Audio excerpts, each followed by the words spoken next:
the Stock Sniper Morning Show. I am your host, the one on the Stock Sniper.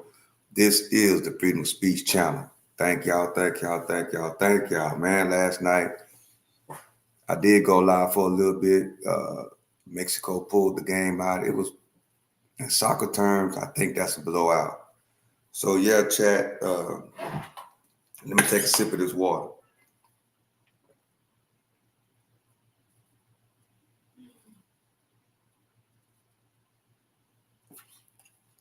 Yeah, it is Wednesday, man. July 1st. What a good week so far. What a good week so far as we head into the 4th of July, which the 4th of July, I think, is Saturday. Let me check that out and make sure.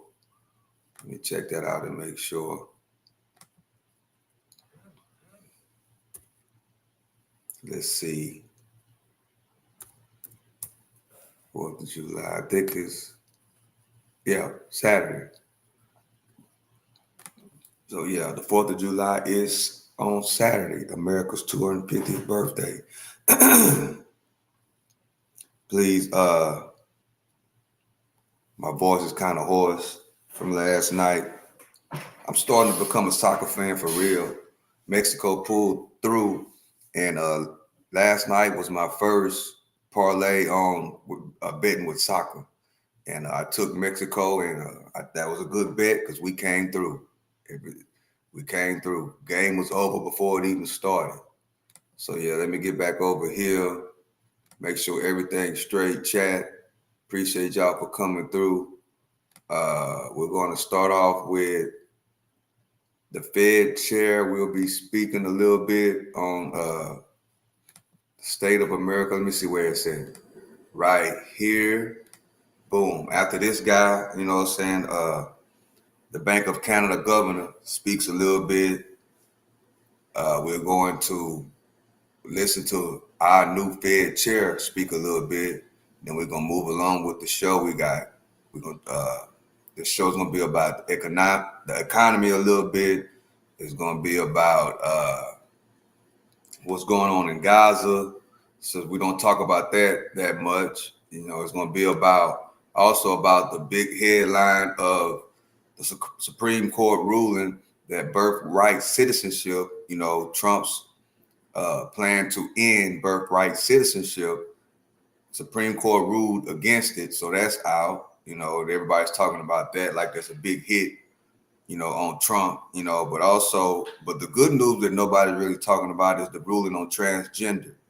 You know, that's men and women's sports. I think that's, in my opinion, men and women's sports is, you know, I love sports. I don't want to see a man, you know, going against my daughter in sports. So I think that ruling, you know, they're not talking about that as much, but they did, you know, accept that ruling. They did go along with that one, that men cannot play in women's sports.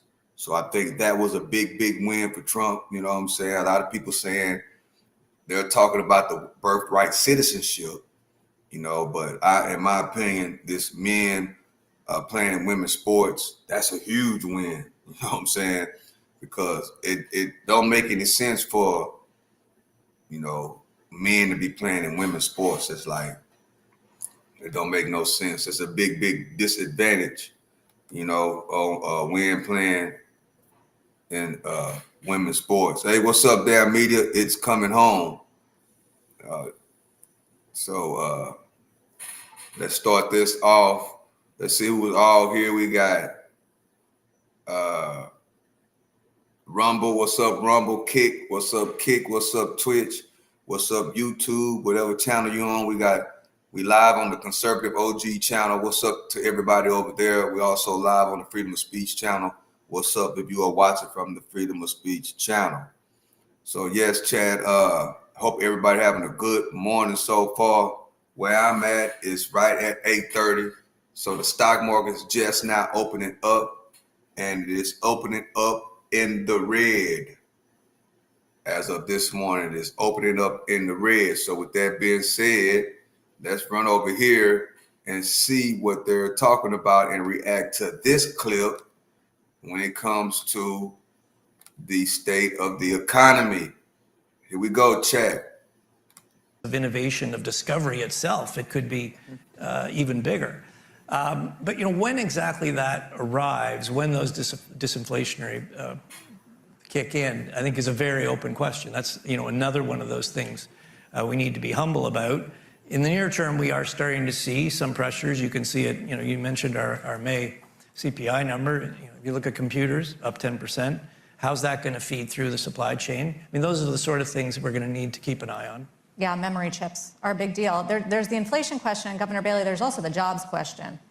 And I know it's early and we don't exactly know, but do you think of AI at this point as a job killer or job creator? Well, I think the jury's out on that question. I mean, if you look at history, and you look at, Tiff's just been referring to general purpose technology innovation, and you've seen waves of general purpose technology innovation over history. And they've actually had different patterns in terms of their impact on employment. So you can't generalize to start with. There are some channels which will create jobs. There are channels which will destroy jobs. There will be channels which will substitute jobs. Two things matter here. One is what the mix of those channels is, and I say it has differed. Now, I do think, this is not a central bank point, this is much more of a broader public policy point. I do think we have choices in terms of public policy, mixes that we adopt on that front, particularly in things like skills and training. And the second point I'd make is, because again this comes strongly through from looking at the past, is that the length of time it takes these effects to come through, I said there's more than one labour market effect, the length of time it takes for each of those effects to come through, and therefore what the mix will be over time differs over time. Now again, we can have choices there in broad public policy terms and in how economies operate. So it's very important to look at that, but I wouldn't generalize. We're certainly, so far, when I go around the country talking to businesses, yes, there's a lot of talk about it. I think a lot of businesses are using it. We're using it at the Bank of England. I would say we're still really in the experimentation phase, actually. And that's fine. That's what you'd understand. And the consequence of that is that you don't, certainly in the UK, I would say we don't see it strongly in the overall economy-wide data, but that doesn't surprise me. I think it's too early for that. Chair Warsh, yes. Opinion on jobs? So I'll jump in on that. First, I'll say this is one of the central questions that all of us have for our day jobs in evaluating output, employment, and inflation.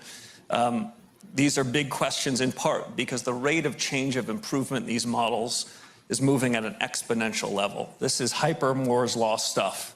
And so while we might see business surveys that say no big deal, my speculation is 6 months from now, the surveys will be saying quite the opposite.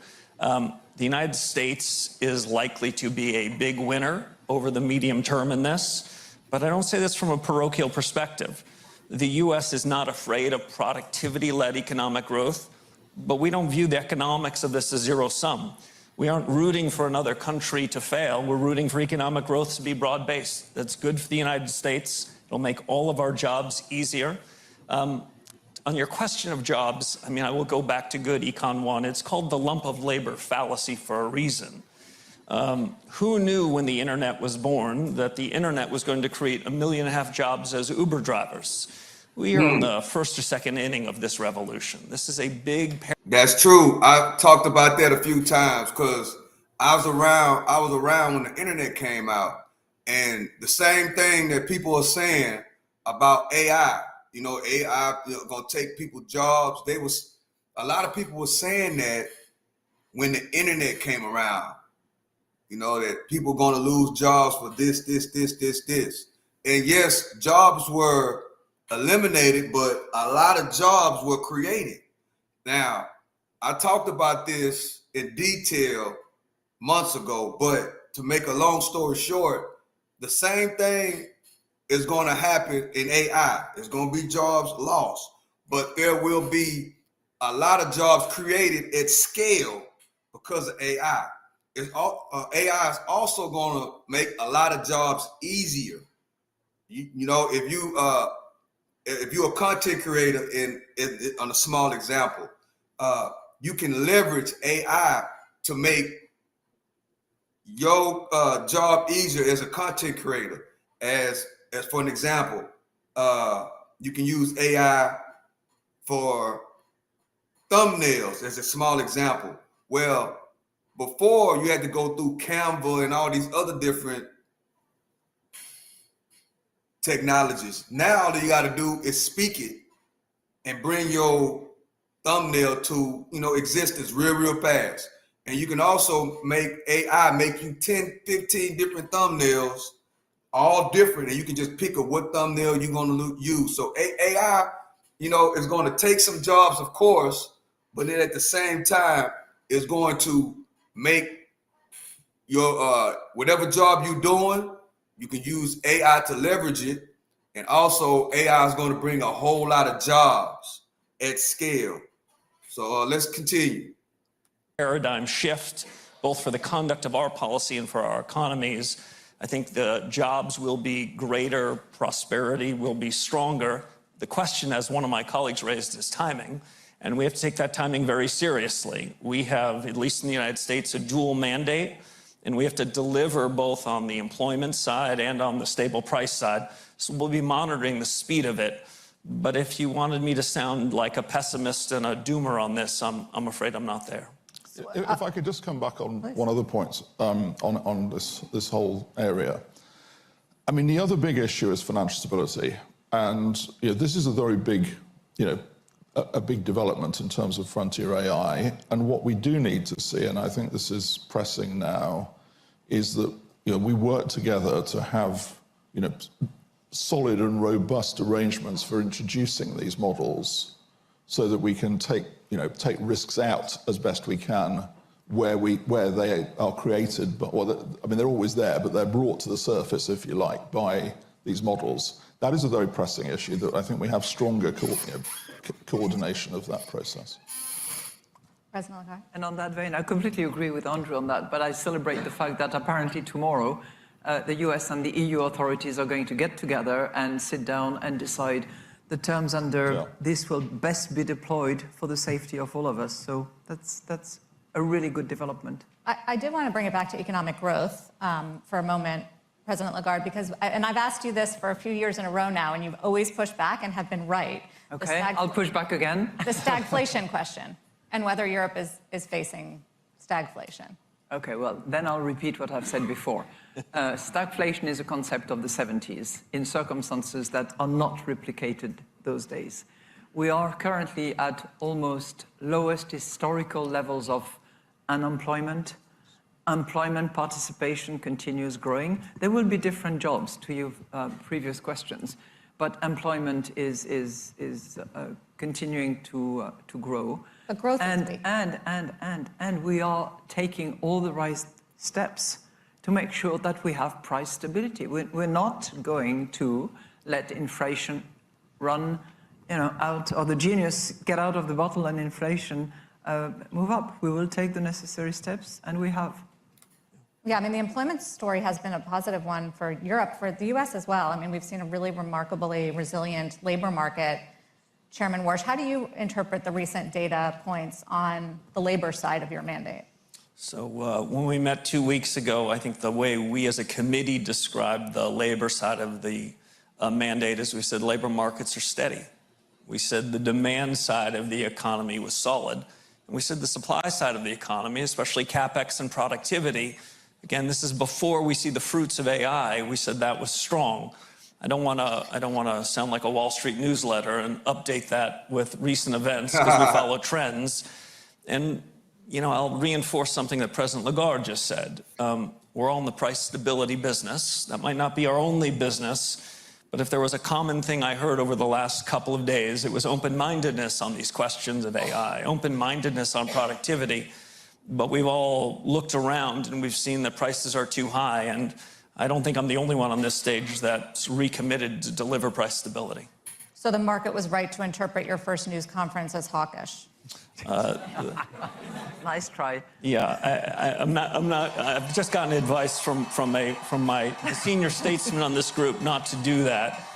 But I'll say this: expectations of inflation over the first 4 months, first 4 weeks of this period, they've come down. Inflation risks have come down. again, in our business, we don't want to over-determine things. But if there were people in household or the business sector and the financial markets who thought that this central bank was going to be comfortable with an inflation objective above 2%, well, I guess they'd be disappointed. We're going to deliver price stability in the U.S. That's what this committee has signed up to do. And our objective is to do that. The tactics, the strategy, and the rest, that's still to come. No matter what the president wants. We've been an independent central bank for a very long time. You know she's going to throw something in there. They're going to always throw something in there to try to get a reaction out of the new Fed chair. If you don't know who this is, chat, this is the guy that replaced Jerome Powell. Jerome Powell was handpicked by Trump, but this guy's handpicked by Trump. But at the same time, these people that, particularly the Supreme Court judges, Donald Trump handpicked and appointed 3 of those judges that ruled against birthright citizenship. So just because these guys are appointed by Donald Trump, that don't necessarily mean that they're going to dance by Donald Trump music. Look how he's looking after she asked him that question. He looked like, why would you ask me something like that? He didn't want her. He did not like the idea of what she asked him. We're going to be an independent central bank at this moment, and you're going to see no changes on that. So is anybody? Can I come back to the stagflation point, because I just want to double down on Christine. I mean, stagflation, it's double-digit inflation, double-digit unemployment, and the other thing, getting back to what Kevin was just saying, it's unanchored inflation expectations. That was the fundamental problem in the 1970s. We don't have that. And the only way we got out of it was we had to have a big recession to re-anchor expectations. If that happens, we have fundamentally failed to do our jobs. So, yes, we have a period. Canada, the economy's weak, unemployment's a little bit, it's high, it's 6.6, inflation's 3.2. Those are not double-digit numbers, and that inflation isn't not going to be persistent. Inflation expectations are well anchored. We're going to keep them well anchored. So this whole word of stagflation, it doesn't apply to the situation we have today. You got to distinguish between a rise in unemployment and inflation and stagflation. They're not the same thing. Right. Some people just think of it as slower growth and higher inflation, but clearly that's not where you guys. It's a much more loaded word than that. Yeah. Governor Bailey, on this topic of forward guidance, we make light of it, but it is a bit of a change, a departure from where we've seen central banks in recent years. You kind of got rid of forward guidance in 2021. You said you did. And how do we determine the difference between a reaction function and forward guidance? Well, look, I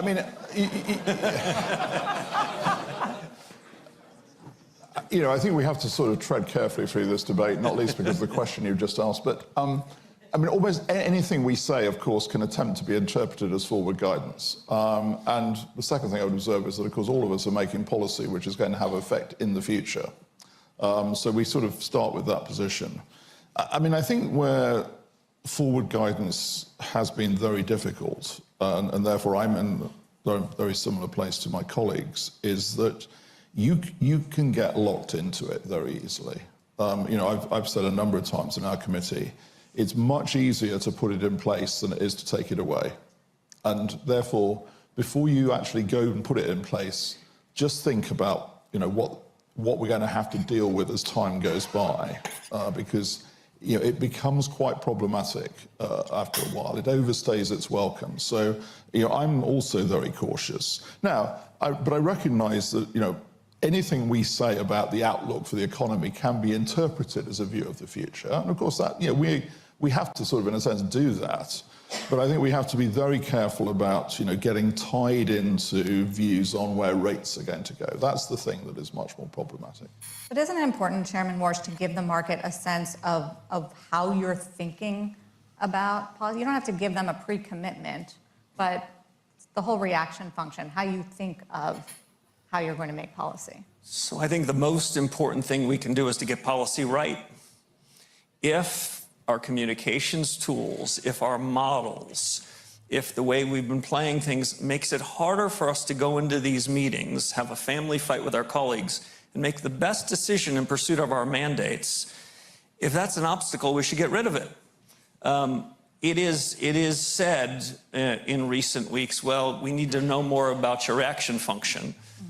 If I look at trigger pullers, people that are making decisions in the bond market, in a range of markets, volatility is not up, it's down.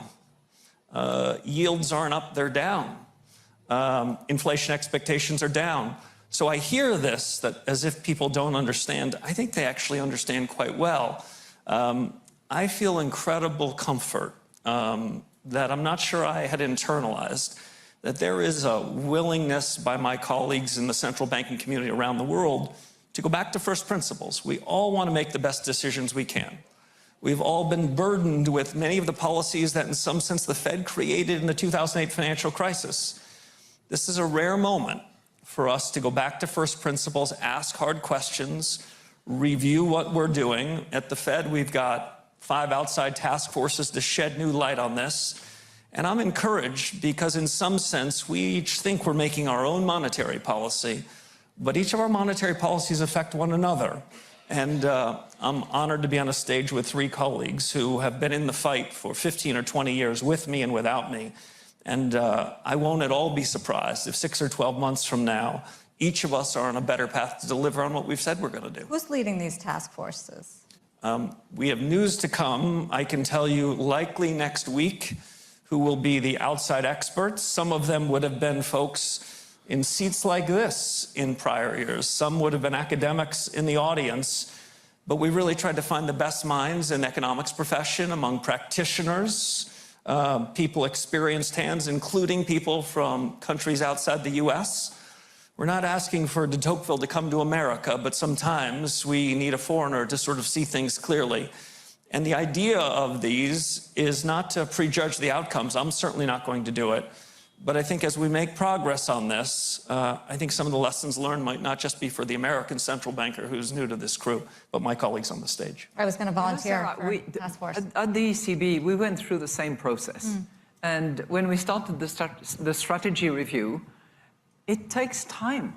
And we did bring, under the leadership of Philip Lane, our chief economist, it did take time to bring we didn't call it task force, but we had expert committees, we had groups, and it took a couple of years before we actually settled down and all agreed on the key principles, the reaction function, the elements that we would take into account, the measurements of the nature of the supply shocks and the origin and blah, blah, blah, blah, blah.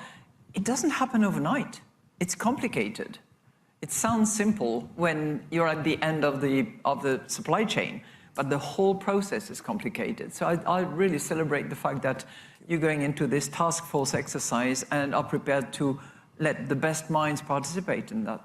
You know, there's also been a lot of talk here about coordination and influence on each other. And I am curious, President Lagarde, now that you do have a little bit policy divergence, you guys going maybe in different directions, is that a good thing or is that a bad thing ultimately? The divergence between who and who? Policy. I mean, you're raising rates, they're not raising rates. You know, is that disruptive? You know, I totally endorse Good the comments question. made by, I think it was both Tiff and Andrew. We started from different places. We were at 2% interest rates.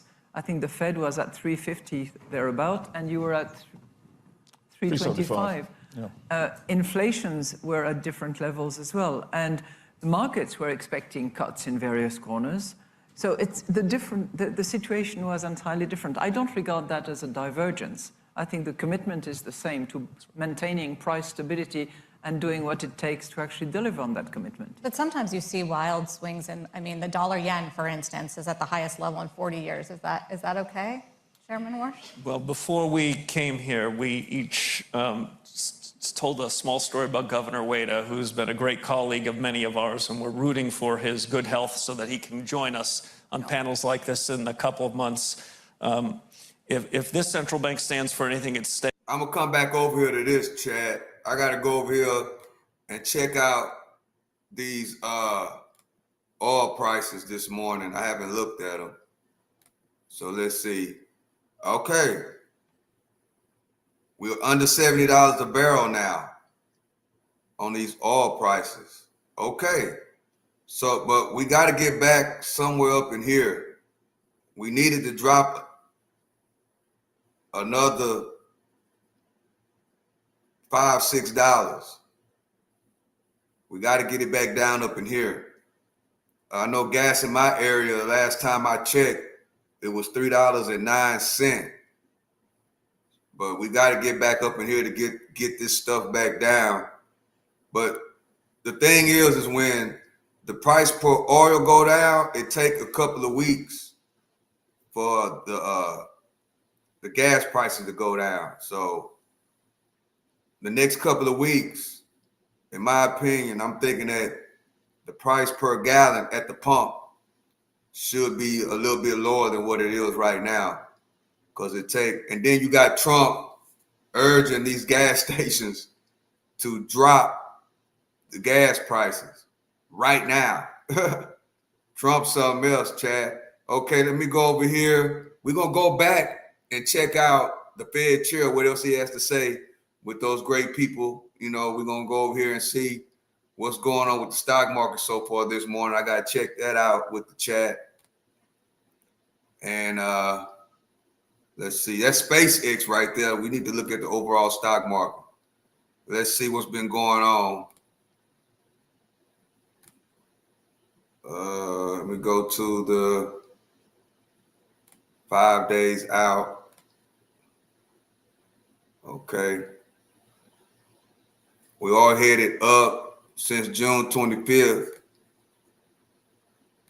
Starting to recover a lot and get back up. Hopefully we can get over all-time highs soon. So let's see. Let's see. SpaceX, which was the big talk.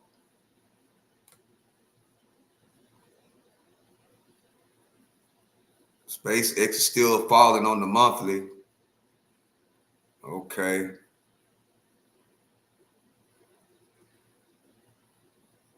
Bitcoin hovering around 60. So let's go back over here. Supreme Court ruling on, yeah, this is real big. You know, this is a big win for Trump right here. So we're going to get a little information about this before we go back to what they're talking about over there with the Fed chair. This is a big win for Trump yesterday. A lot of people are talking about the loss. But in my opinion, this is one of Trump's biggest wins. Because guess what? We don't want men playing in women's sports. We don't want that. I don't want a man going against my daughter in basketball or whatever. No. It is Idaho in 2020 when they enacted the Fairness in Women's Sports Act. So again, the whole court here holding that schools can determine eligibility for women's and girls sports teams based on biological sex.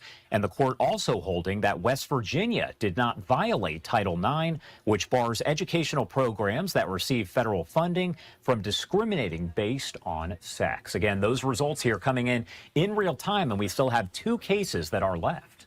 All right, Josh, I also want to bring in Gerard Filitti, who has been an attorney that has been joining us as these decisions have been handed down for the last week or so. Gerard, we're just getting this information. We were just hearing Josh kind of giving us the synopsis of this ruling on transgender women in sports. What can you share with us? Is this a surprise? I don't see this as a surprise. I think this is where the justices were indicating during oral arguments that they were heading. I think what will be interesting to see fully is the depth of this decision. For example, on Title IX, the majority writes that when we look at 1972 Title IX definitions and 1975 regulations, that sex means biological sex. It doesn't mean gender identity. And that type of language in the opinion will be seized on by other states who are looking to regulate the presence or absence of biological boys in girls' sports. So for folks who are just joining us, Gerard, can you break it down with layman's terms, so to speak, in terms of if people are just tuning in, then they may not have heard this ruling come down. What does this mean? How does this impact women's sports?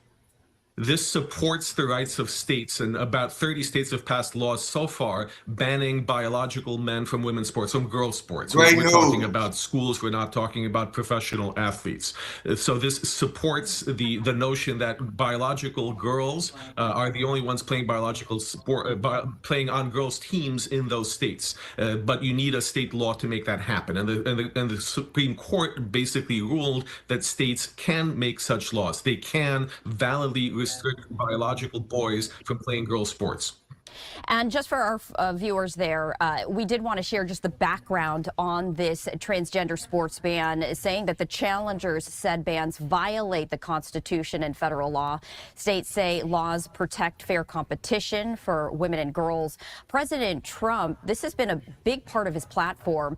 He backs states in this crackdown on transgender athletes. And last year, a court upheld the law banning youth transgender care. So, Gerard, you were saying that this is not necessarily a surprise, but I have to imagine there's going to be a lot of conversation moving forward. There's going to be a lot of conversation moving forward, and this is going to be very much a political issue for the midterms and for future elections, because now the onus really is on states, on schools to pass laws, to pass regulations about whether or not boys are allowed to play on girls' teams. This essentially, the Supreme Court today made it clear that this can happen. It's been the trend that we've been seeing in. That'd have been some crazy shit, Chad. Excuse my language. If the court would have ruled that men can play in women's sports, that right there, I don't know what I would have thought about that. Now, the birthright citizenship, I mean, that's written inside of the Constitution. You know what I'm saying? That if you're born in America, you're an American citizen. That's back, you know. But that's, depending on how you want to look at it, that ruling there is, it's probably a given because that's written in the Constitution. But this, if that Supreme Court, which I think 3 to 5 of those judges are Trump appointees, if they would have voted to let men play in women's sports, that would have been crazy. Larry Mitchell, if they're going to let men play in women's sports, they might as well just get rid of women's sports and just make it one. That's why I'm so happy, Larry Mitchell, that the court did the right thing when it came down to this. Because, I mean, just think about it. If you have a daughter, I think most people don't agree with men playing in women's sports. It comes to, in basketball, in boxing, we seen what happened to that girl that went against a boy in boxing. We seen what happened. Basketball, what else? Swimming, volleyball, basketball. I mean, that's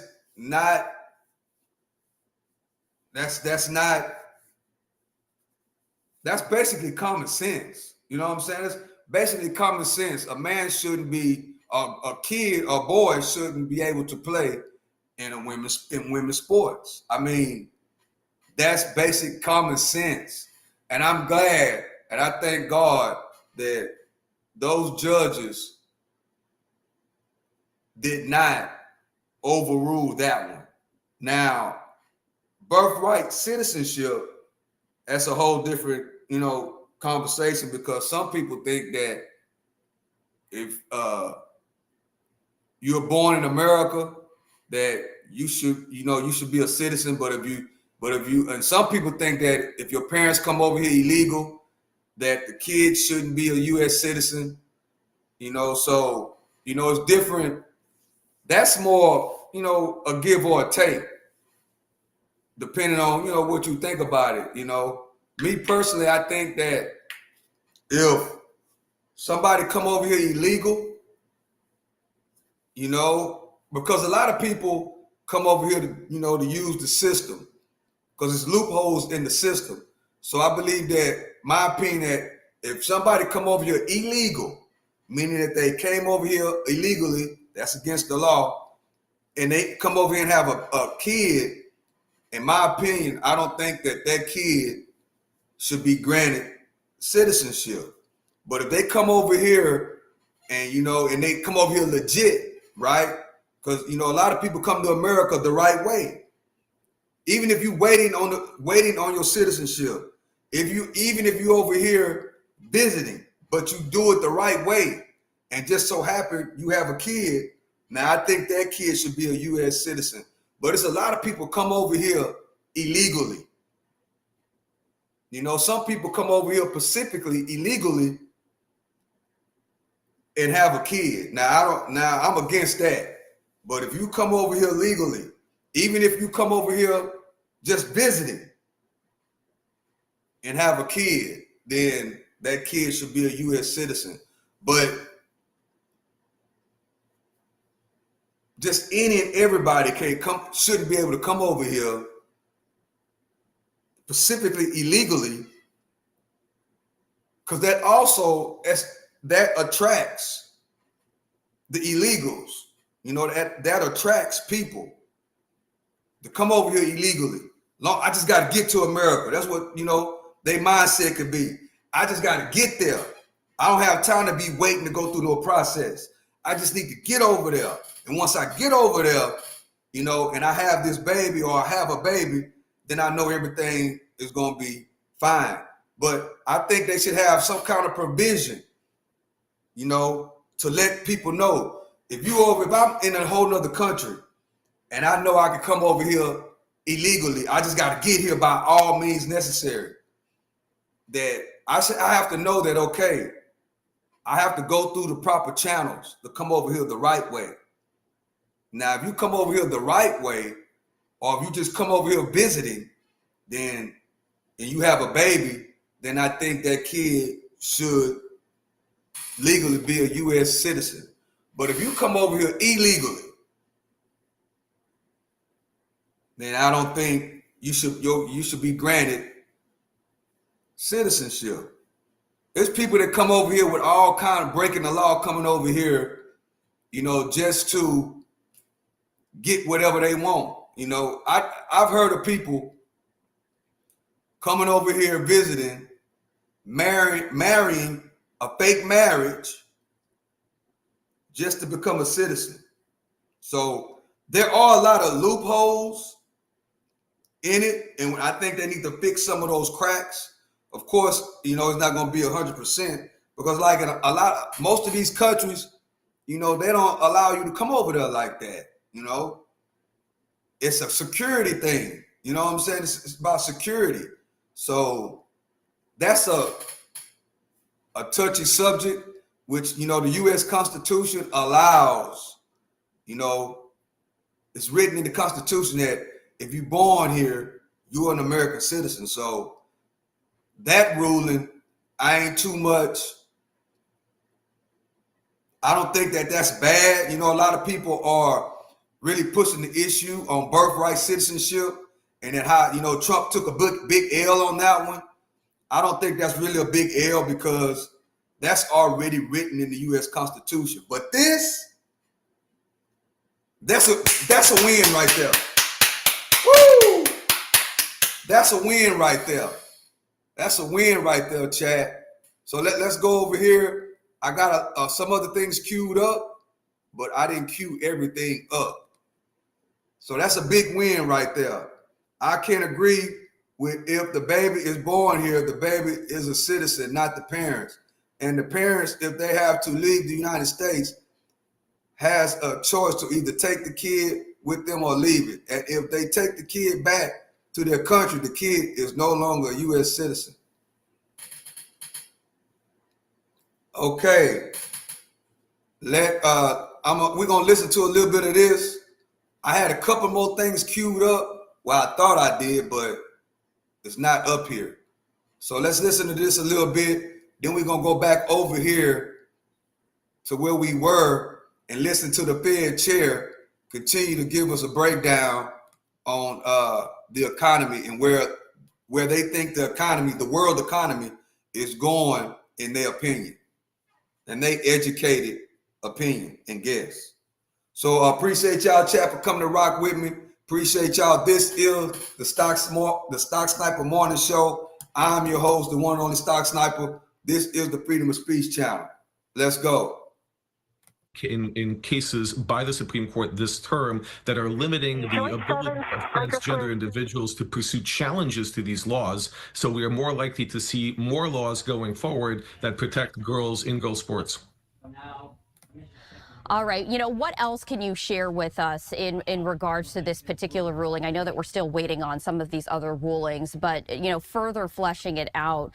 What I'm going to do is I'm going to share this. This is the actual first page of the text right there from what the Supreme Court has now just publicly released. And again, you know, this is happening in real time. We're getting all of this information up for our viewers as we're showcasing this. But this is just also a little bit of a background for folks out there. You know, Gerard, further fleshing it out, you know, you were mentioning this is now up to the states. What might that look like?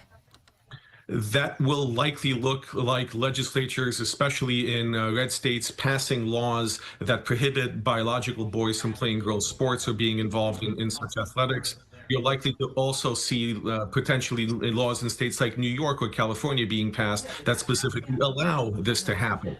So this doesn't really resolve the question definitively, but it does put the onus on the states to take action. This has been a hallmark of Chief Justice Roberts' courts, putting it on the legislatures to take action. Wow. And this decision really validates the power of a state legislature to pass these laws. So, Gerard, I did want to ask you really quickly here, because I'm noticing as we look at the SCOTUS blog here, they're saying that the Chief Justice has announced these two cases involving the transgender athlete ban as consolidated. Does that happen very often when you have two cases that kind of come together?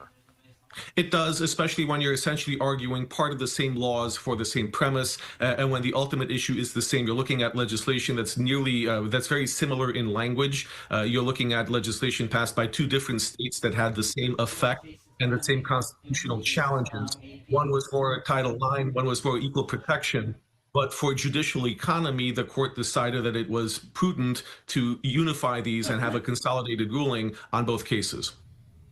So, Gerard, as we look forward, I know that you mentioned that it's now going to be up to the states when it comes to additional legal cases that we might see brought forth. Will it then be up to the states to decide? Is that what this ruling hands down? Well, it gives the power to the states to decide the legislature, the legislation itself. There may still be constitutional challenging depending on the exact language that states enact. But these cases really give all states a very good roadmap of what the Supreme Court said works. So we can expect to see language in other states that's nearly identical to these two laws because we've already seen it validated, ratified, if you will, by the Supreme Court. So we're not going to see too much expansion on that language, but now the next question is, what next? Will states take even more restrictive measures on transgender players in sports or in other circumstances in society? And Gerard, as we await some of these additional rulings, what can you see as the continuing impact for this particular ruling? What other issues might arise? Well, we are also seeing, I think, one thing that's interesting is that Justice Sotomayor concurred in part in the opinion. So you have a liberal justice who is looking at Title IX, looking at the language, and agreeing that the law needs to be specific. When Congress or a state passes legislation, you need to be very specific about definitions and language if you want that to have meaningful effect. So the impact here really is not just limited to these two cases. You have to look at how the Supreme Court is analyzing them. So this gives the impetus to states and to Congress to put very precise definitions when they're making laws. Otherwise, you risk having the Supreme Court invalidate them or sustain them, depending on who's challenging them. And Gerard, just for our viewers, as we continue our conversation, I did want to bring in this live look from outside of the Supreme Court. And we have some folks with signs regarding this very issue. It says, girls just want to have fairness in sports. So it does seem as though these are supporters of the ban on transgender athletes. And I have to imagine we're going to be seeing some more of these gatherings, as more folks. Man, I don't understand why this is this is weird to me. I don't understand why this is even an issue, bro. Times are getting so weird. Times are just getting so weird, chat. It's just getting weird. I don't understand why. I mean, that's so much common sense right there. Times are just getting weird. Or maybe I'm just getting old. Maybe that's what it is. Staying in its lane on monetary policy. So if you think I'm going to wander into yen policy in Japan, then you're asking way too much of me. Well, it's making a move, that's all. You know, Governor Malcolm, on the markets, you recently, I think, warned about excess, just given the AI trade, speculation. I think that's very much on the market's mind. Do you see signs of that? Thinking of irrational exuberance of the late, great Alan Greenspan. Yeah, we've been warning really of two things, and I'm gonna draw Andrew into this. Andrew chairs the Financial Stability Board. I chair the Vulnerabilities Committee. So, I mean, you know, as governor of the Bank of Canada, I'm looking at this from a Canadian perspective, but at the FSB, we're looking at it from a more global perspective. And yeah, I would highlight a couple of vulnerabilities. You know, as we've already said, look, there is so much potential. Yeah, I agree with you, Larry. People have the right to live as they choose, as long as it does not violate somebody else's rights. Yeah, but you know, boys playing in girls' sports, that absolutely violate rights. You know, like these girls got on the back of their shirts. Girls just want to have, you know, equal, you know, fairness in sports. And for a boy to play in a women's sport, for a boy to play in girls' sports, that's not fair. But I mean, if you grown, you know, if you're an adult, that's totally different.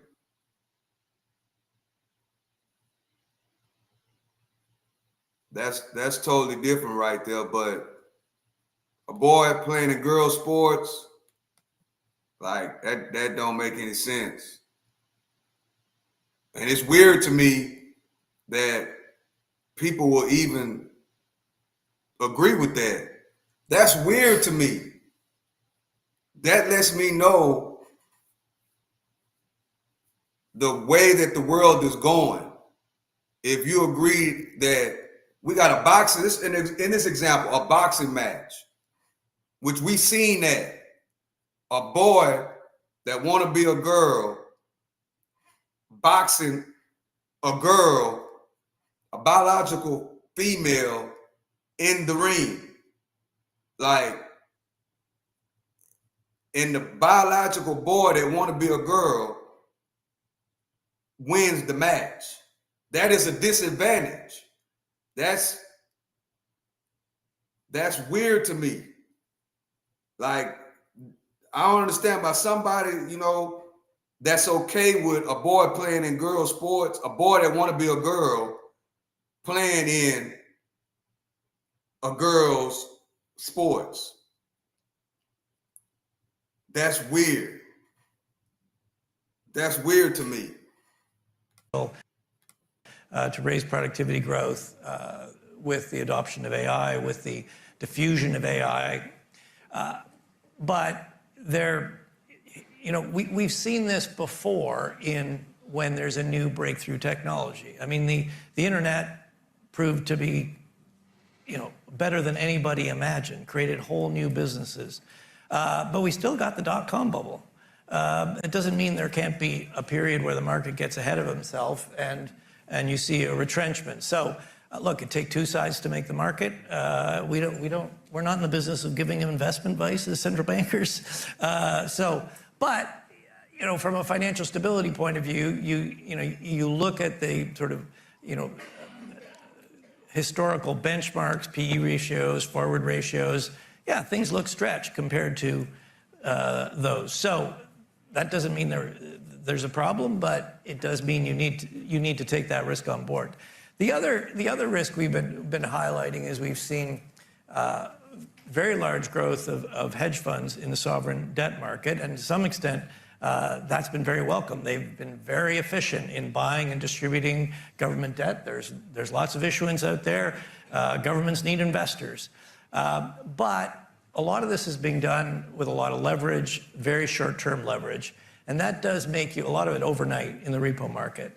And that does make you nervous that if there was a period of volatility and haircuts in repo markets went up, or there was some disruption in repo markets, you could get a rapid unwind. Again, part of our job is to sort of, markets do a good job of seeing the risks that they face individually. They have a harder time seeing the systemic risks. These trades are very low risk for each hedge fund, but when they're all doing something similar, there could be a systemic overlay. And then another thing, Chad, I've known in my 52 years of living, kids, go through different phases in life. Sometimes, for whatever reason, a boy want to be a girl want to be a boy. I know a lot of kids that I came across in my life that go through that phase, that later on in life, they get past that phase. A lot of times, I've known little boys, that kind of, act like a girl a little bit, and then the little boy might, act like he like boys or vice versa. But then once, he grow up and mature a little bit, and because to me, it's a mental issue, right? When you're that young, in my opinion, that's a mental issue, and a lot of times those kids outgrow that and then want to become, want to be who they actually are. So my opinion, particularly when kids are young, they don't, their minds are not developed. So whatever they're around and whatever they see, sometime in some cases, that's the direction they might try to go in until they develop a little bit. And then like, hold up. I realized I was just in a phase. Now I've outgrown this phase. Now I want to, be a young woman, or now I realize that I need to be who I am, a young man or a young woman, and I'm live my life the right way.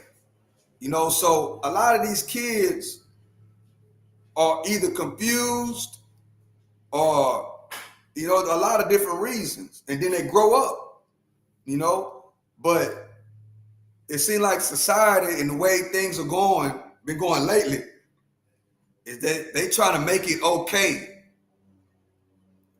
for a kid to think like that. They trying to make it okay that they can even change their sex. They can make it okay to make the decision that an 11-year-old boy or a 12-year-old boy can make the decision as for a sex change.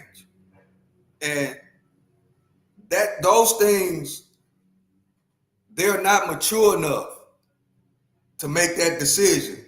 And then they take, in my opinion, they take like a Dwayne Wade kid, right, and make them as a poster boy to influence other kids and parents to make it seem like it's okay for a young boy to want to have a sex change and become a girl, like what Dwayne Wade's son did.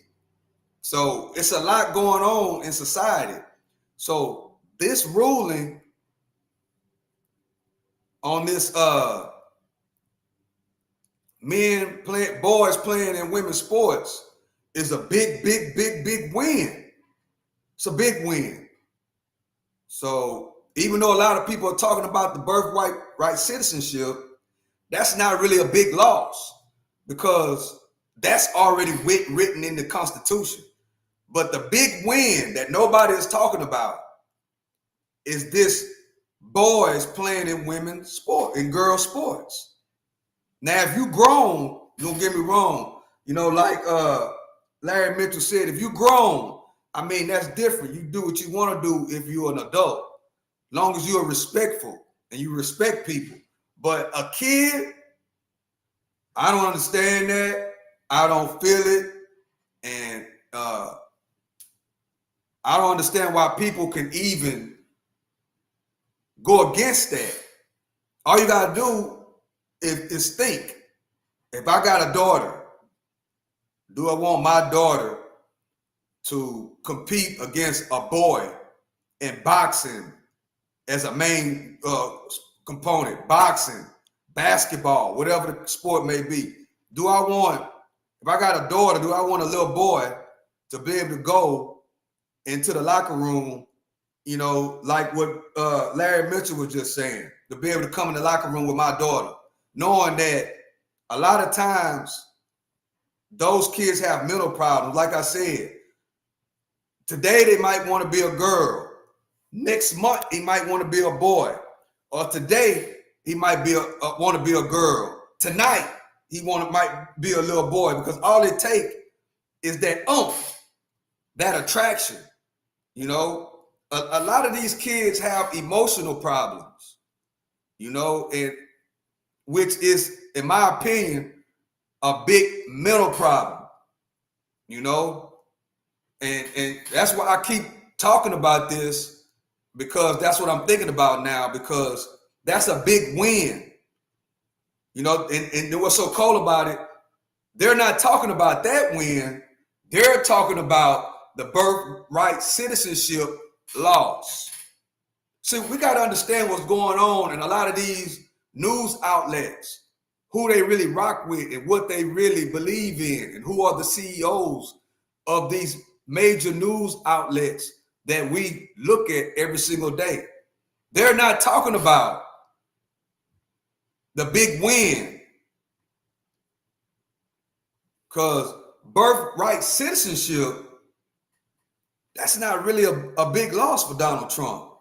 That should have been expected. Why, Stock Sniper? Because it is written inside of the U.S. Constitution. It is the founding fathers put that in the U.S. Constitution. I think it's number 14. That if you are born in America, you are an American citizen.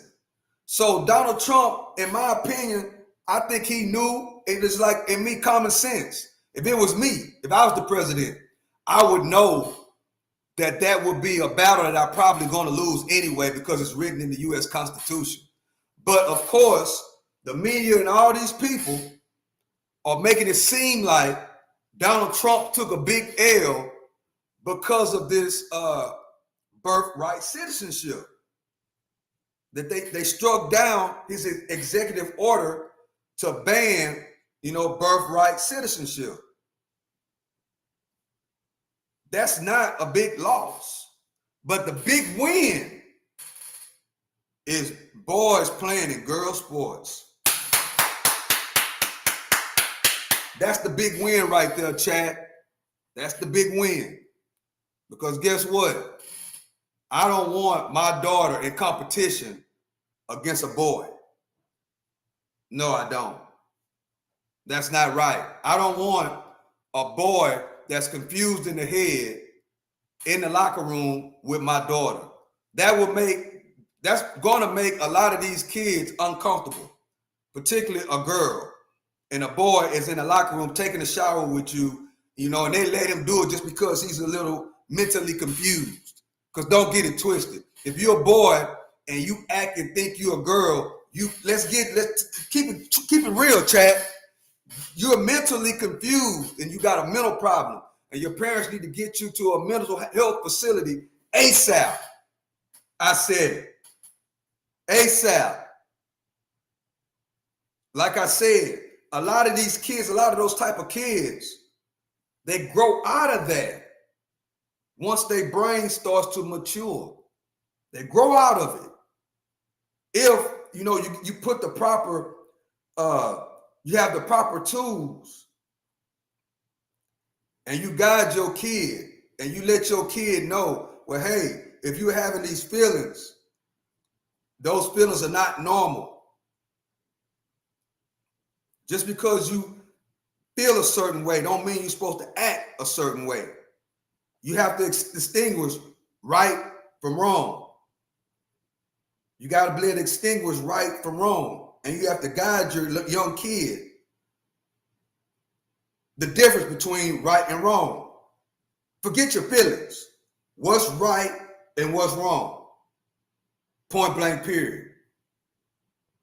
That goes back to the foundation of a household. Because kids go through different phases in life. And these days, if you let your kid dictate things and you know as a parent that is wrong, if you got a son and he wants to play in women's sports, you know that's morally that's wrong. And you're supposed to sit your kid down. Look, kid, you having these type of mental issues. First of all, you're not going to be playing sports. We got to get you to a hospital. We got to get you to talk to the proper people to get your mind to understand right from wrong. Got to get your mind to understand right from wrong. And of course, as a parent, all you can do is try to lead your kid in the right direction. You know, and some parents, you know, have to go through problems because sometimes the kid, as they grow up, some of them probably really think that. So what they'll do is they'll go through their life. But then once you become an adult, once you become 18, 21, and you're able to make the decisions on your own, then that's a totally different story. If you're making those decisions on your own. But as far as rules and regulations and how and what I believe in, a lot of these parents, some of those type of parents don't have no morals and principles. A lot of them don't have no morals and principles. And in my opinion, I think the numbers are super, super high. Otherwise, this wouldn't be an issue on the big scale. So a lot of these parents, a lot of these young parents, right, are coming up in these days. That's a whole nother live though. So, but I'm glad that that win right there was a W for Trump, was a W for a lot of girls. Because a lot of those girls don't want no boy, don't want to be going against no boy. When it comes to it's in the ring, on the court, you know, that, I mean, that has no, a boy wanting to be a girl has no business even, you know, playing sports. If a boy want to be a girl and he want to play as a girl, he has no business playing sports. Like, he needs psychological help. The idea is if we can point that out, the market can guard against that risk. So, yeah, I mean, look, Kevin has referred to the financial crisis a few times, and he's absolutely right to do that. And one of the big questions, you know, at that time, or before it, was, is the subprime mortgage market going to be, you know, in a sense, the trigger and the cause of a wider financial crisis? And, you know, we didn't get that call particularly right, frankly. But the thing that we have to bear in mind is what we're trying to look for here is sort of tail risk. You know, is there something in these markets that could trigger a wider consequence in terms of financial stability? And that's, as Tiff said, that's what we're trying to do. You know, Tiff leads the work in the Financial Stability Board globally to do that. So, yeah, we're absolutely right. So we look at the increase in leverage in core government bond markets. I mean, these markets have changed substantially. I think the thing we've seen actually in the course of the last few months is an increase in leverage in equity markets. So you look at hedge fund leverage in equity markets, you look at leveraged exchange-traded fund markets, those things are changing. If you look at private credit, you know, the questions we're asking is, are those the things that actually can move from tail risk into a broader consequence? So then you have to say, what are the channels through which it can happen? So at the Bank of England, we're doing a second system-wide exploratory scenario to ask that. We're going to go over here, chat. They questioned the president. I want to see what he has to say about this. have the privilege of flying it, and I have a privilege also of flying it. But this is the first flight. We're going to the Teddy Roosevelt Presidential Library opening, and that'll be very good. That'll be a lot of fun. But I think, you know, to be honest with you, I'm excited about the first flight. It's something nobody's ever seen anything like it. Even you people with all your experience and all of your talent, you will never see anything like this. So they just completed it. They made it appropriate for a president. That means the security and all of the different bells and whistles they put on. Very complex stuff, but it's really quite something. And this is a plane that the United States of America should have. Our Air Force One was 35, 36 years old, and it would be parked next to the new ones like this, and it really didn't look appropriate for our country. So we're very proud of this. The country is very proud of it. And you can do two things. You can low-key it, or you can show it. And I think the country should be very proud of it. And it's beautiful, and you'll see that in a little while when you board. As far as things are going, the denuclearization of Iran is moving along well. They've had very good meetings, and we'll see. We hit them very hard for 3 nights, as you know, but we're getting along very well. So I call it the denuclearization, and it's all taking place. It's all going well. The stock market is setting records virtually every day. The oil price is way down. We're down at 68. I see it hit 68 today. That's lower than when I started the,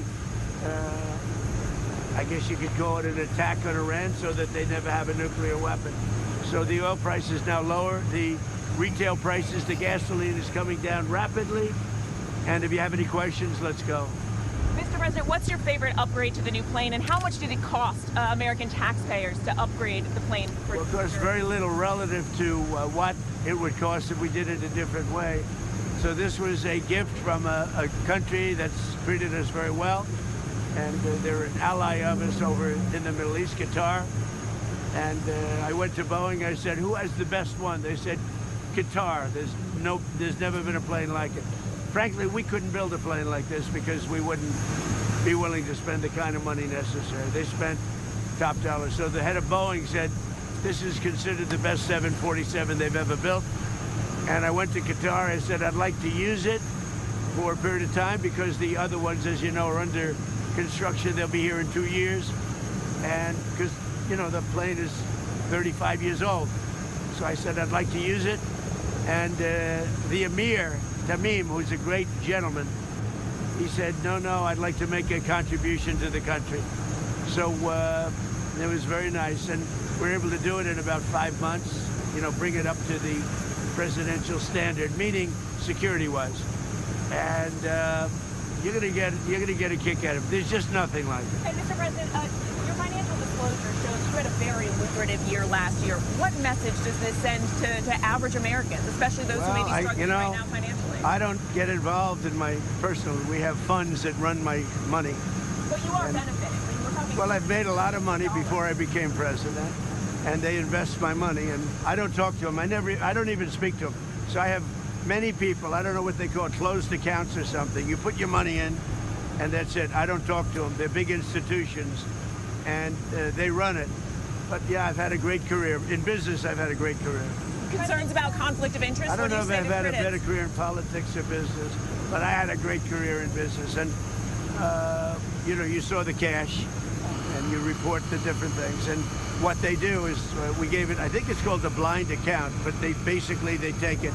And I never speak to any of the people that run the money, but they're at big institutions, and they invest in whatever they invest. But to critics who say you're profiting off the presidency, Mr. Well, you know why I'm profiting? Because the stock market's going up. Everybody's profiting. If you have a 401k, how's your 401k done?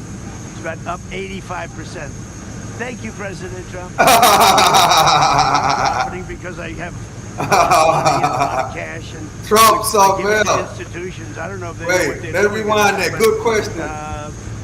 They buy a good question. Let me rewind that. Market's going up. Everybody's profiting. Everybody's profiting. That's and why I never. That's why I'm a rap. I say it all the time. If you work a regular 9-to-5 job, you have to be participating in your company's 401k plan.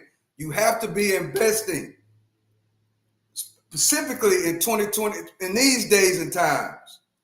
So you have to be investing. I can't stop saying that.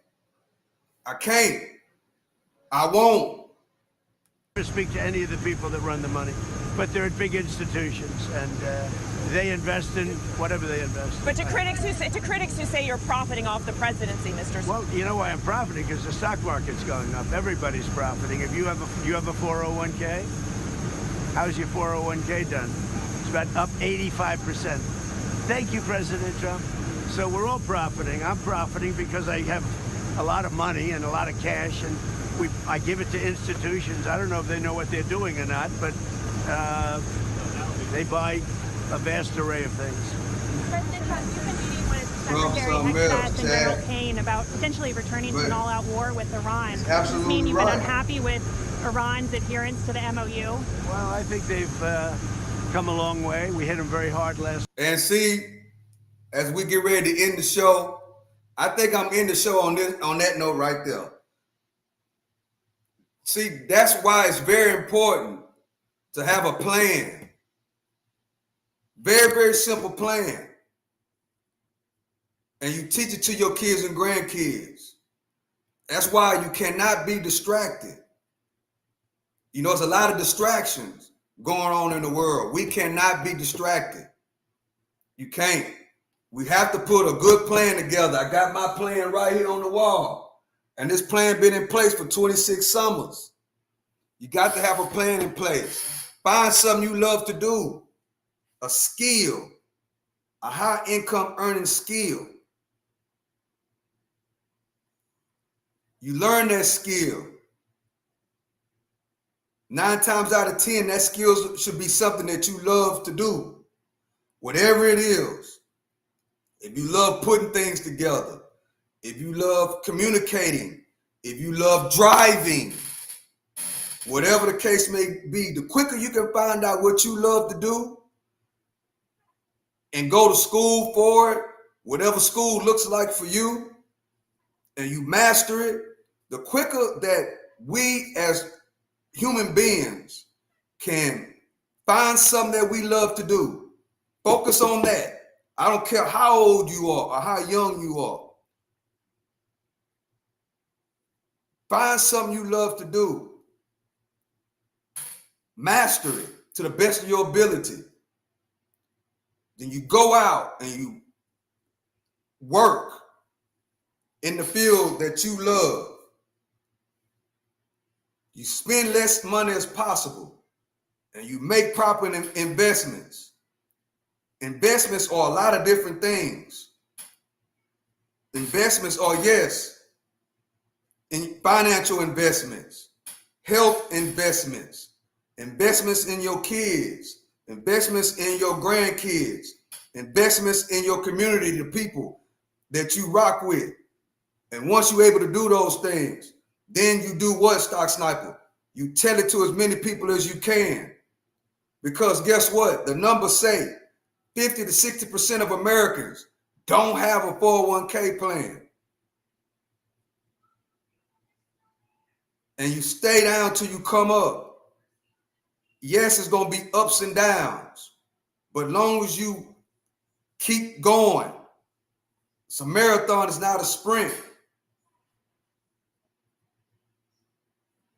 And you teach that to your kids and grandkids. All 3 steps, or whatever your steps look like. I keep my steps very, very simple. Find something you love to do. The best thing is to go and work on the job and that you love to do. You love it, whatever it is. That's a good thing, Chad, when you in a career and you love that career. You pick a career that you love. then you monetize it.